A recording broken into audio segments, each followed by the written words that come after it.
Hello students, this is Rajindra coaching classes and I am your maths teacher.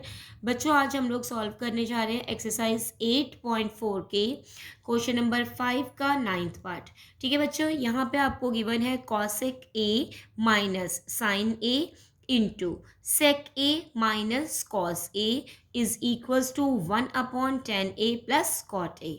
ठीक है, अब यहाँ पे देखो बच्चों, आपको मैंने जब एक्सरसाइज शुरू कराई है, जब मैंने फर्स्ट क्वेश्चन इसका सॉल्व किया तब मैंने आपको कहा है कि अगर ऐसे क्वेश्चंस जो टू प्रूफ वाले क्वेश्चंस होते हैं, इसमें अगर स्क्वायर वाली टर्म आपको गिवन है तो आपको स्क्वायर वाली आइडेंटिटीज का यूज़ करना है। अगर नॉन स्क्वायर टर्म है तो आपको नॉन स्क्वायर आइडेंटिटीज का यूज़ करना है। नॉन स्क्वायर आइडेंटिटीज में तो कुछ नहीं था, sign is equals to 1/cosec ऐसा रेसिप्रोकल था। एक आइडेंटिटी थी बस आपके पास में, tan theta is equals to sine upon cos और cot is equals to cos upon sine. बस यही थी आइडेंटिटीज, है ना। बाकी तो सब रेसिप्रोकल्स थी। तो यहाँ पे देखो, अब आपको ये सारी की सारी टर्म्स क्या हैं, ये नॉन स्क्वायर हैं। तो आपको ये तो क्वेश्चन और ज़्यादा इजी है क्योंकि आपको कुछ करना ही नहीं है, बस रेसिप्रोकल्स ही यूज़ करने हैं। ओके, तो यहाँ पे देखो मैं सॉल्व करना शुरू करती हूँ। पहले हम लोग सॉल्व करेंगे LHS। ठीक, LHS में आपको दिया हुआ देखो बच्चों, cosec A minus sine A. Cosec को मैं क्या लिख सकती हूँ, 1/साइन, है ना। तो मैं क्या लिखूंगी इसे, 1/साइन ए माइनस साइन ए। मैं साइन ए को बिल्कुल भी टच नहीं करूँगी। ठीक, और यहाँ पे सेक को मैं क्या लिख सकती हूँ, 1/कॉस ए माइनस कॉस ए। ठीक है, अब यहाँ पे अगर देखो मैं कॉसेक को 1/साइन कर देती और साइन को 1/कॉसेक करती तो कोई भी मेरी मतलब सही तरीके से क्वेश्चन सॉल्व नहीं होता, क्योंकि बस दोनों को मैं क्या करती, चेंज कर देती, है ना। लेकिन मैंने क्या किया, दोनों को ना सेम फॉर्म में कर लिया। कॉसेक को मैंने 1/साइन लिख लिया, साइन को एज इट इज़ रहने दिया। सेक को मैंने 1/कॉस लिख लिया और कॉस को एज इट इज़ रहने दिया। ठीक है, अब आपको पता है कि एक क्या है नंबर P/Q के फॉर्म में और एक क्या है ये होल नंबर है। तो दोनों को हम लोग सॉल्व कैसे करेंगे, डिनोमिनेटर्स का एलसीएम लेके। ठीक है, तो साइन ए और 1 का एलसीएम क्या आएगा, साइन ए। ठीक है, अब आप देखो साइन ए के टेबल में साइन ए कब आएगा, ऐसे ही करते हैं ना। जब ये आता है, जो डिनोमिनेटर के टेबल में एलसीएम वाला नंबर जब आता है तब वो न्यूमिनेटर से मल्टीप्लाई हो जाता है। ठीक है, तो ये क्या रहेगा, एज इट इज़ 1 ही बना रहेगा और ये साइन ए के साथ में क्या होगा, साइन ए मल्टीप्लाई होगा, then it becomes sine square A. ठीक है, सिमिलरली इस साइड में भी हम लोग क्या करेंगे, जो कॉस ए है उसका क्या आ जाएगा, एलसीएम आ जाएगा। कॉस ए इंटू 1 का एलसीएम क्या होगा, कॉस ए ही रहेगा। अब आप देखोगे कि कॉस ए के टेबल में कॉस ए कब आता है, 1 पे आता है, 1 के साथ में 1 मल्टीप्लाई हो जाएगा तो ये 1 रहेगा। नाउ 1 के टेबल में कॉस ए, मतलब ऐसे कह दो आपकी 1 के टेबल में 2 कब आता है, 2 पे आता है, तो 2 के साथ मल्टीप्लाई हो जाएगा न्यूमरेटर के साथ में। तो ऐसे 1 के टेबल में कॉस ए कब आएगा, कॉस ए पे आएगा और कॉस ए के साथ में कॉस ए मल्टीप्लाई हो जाएगा, then it becomes cos square A. ये जो एलसीएम लेना हुआ है ना, ये भी मैंने आपको पिछली वीडियो में आई थिंक 3rd या 4th किसी क्वेश्चन में समझाया है। अच्छा, आप देख सकते हो, उसका डिस्क्रिप्शन नीचे दिया हुआ होगा। ठीक है, इस वीडियो के। अब हम लोग क्या करेंगे, अब इसमें कुछ भी नहीं कर सकते, हाँ, लेकिन 1 माइनस साइन स्क्वायर ए और 1 माइनस कॉस स्क्वायर ए, इसको हम लोग क्या कर सकते हैं, साइन और कॉस के फॉर्म में लिख सकते हैं।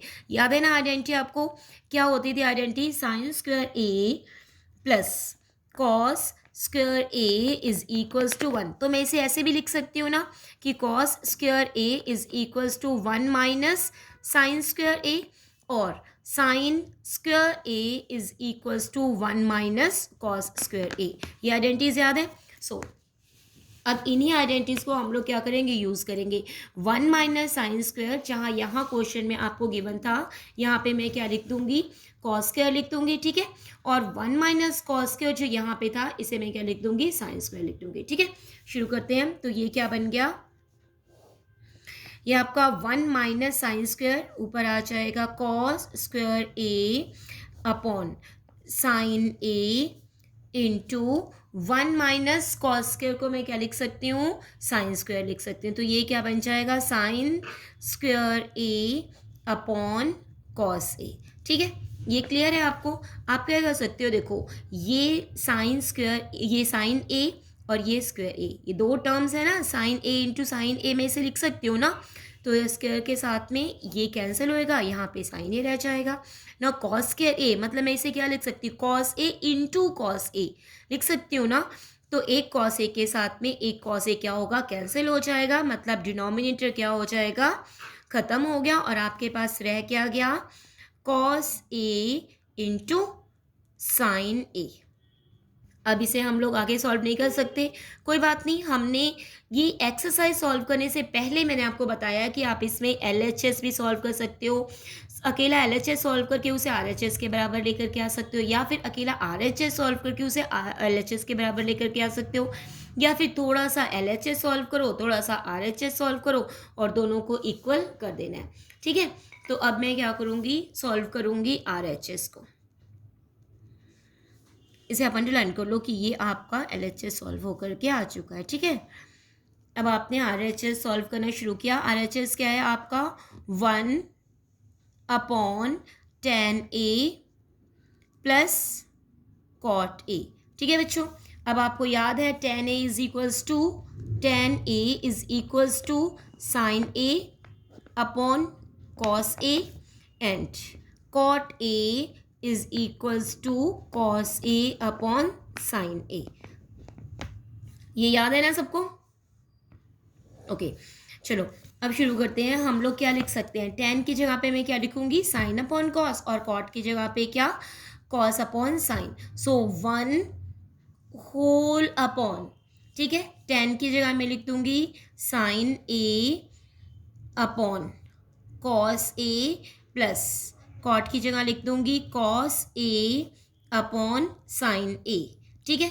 अब बच्चों मैं क्या कर दूंगी, इन दोनों टर्म्स का डिनोमिनेटर लूंगी, ये सॉरी एलसीएम लूंगी, और इन डिनोमिनेटर्स का जो एलसीएम होगा ये क्या होगा, इनका प्रोडक्ट होगा। ये भी मैंने आपको पहले समझाया हुआ एग्जाम्पल के साथ में कि दो नंबर्स जिनका एलसीएम हम लोग नहीं ले सकते, या ऐसे कि दो कंसेक्यूटिव नंबर्स होते हैं या दो को प्राइम नंबर्स होते हैं, उनका एलसीएम क्या होता है, उनका प्रोडक्ट होता है। तो कॉस ए और साइन ए का एलसीएम क्या होगा, उनका प्रोडक्ट होगा, simply cos A into sine ए होगा, ठीक है। अब क्या होगा, साइन स्क्वायर इसके साथ, सॉरी साइन ए इसके साथ मल्टीप्लाई हो जाएगा और कॉस ए इसके साथ। ये हम लोग करते हैं ना, अगर दो नंबर्स का जो एलसीएम होता है वो उनका प्रोडक्ट होता है, तो जो न्यूमरेटर में नंबर्स होते हैं ना वो क्रॉस मल्टीप्लाई हो जाते हैं ऐसे। तो ये साइन ए की जगह पे क्या बन जाएगा, साइन स्क्वायर ए, और कॉस ए की जगह पे क्या बन जाएगा, कॉस स्क्वायर ए, ठीक है बच्चों। होल में 1 अपॉन एज इट इज ऊपर न्यूमरेटर में बना रहेगा, ठीक है।